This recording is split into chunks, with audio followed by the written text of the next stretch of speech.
তিন ম্যাচ সিরিজের শেষ টি-20তে স্বাগতিক ওয়েস্ট ইন্ডিজকে হোয়াইট ওয়াশ করার লক্ষ্যে লড়ছে বাংলাদেশ। টাইগারদের দিয়ে 190 রানের টার্গেটে এখন ব্যাট করছে উইন্ডিজ।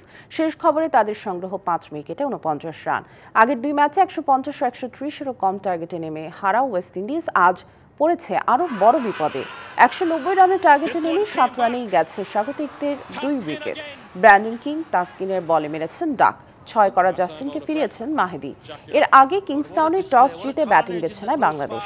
লিটন ইমনের ওপেনিং জুটি থেকে আসে 44 রান। ক্যাপ্টেন লিটন দাস 13 বলে করেন 14। ইনজুর্ড সৌম্যর জায়গায় সুযোগ পাওয়া পারভেজ ইমন 21 বলে খেলেন 39 রানের ইনিংস। আজকের ম্যাচে মিরাজের ব্যাট থেকে এসেছে রান, 23 বলে করেছেন 29। শামীম পাটোয়ারি 2 করে রান আউট হয়ে গেলেও কাজের কাজটা করেছেন জাকির আলী অনেক। ছক্কা মেরেছেন 6টা, 4 3টা। 41 বলে জাকির নট আউট 72 রানে। তানজিম সাকিবের সাথে 50 ও রিশাদের সাথে করেন 25 রানের পার্টনারশিপও। জুনিয়র সাকিব 12 বলে করেন 17।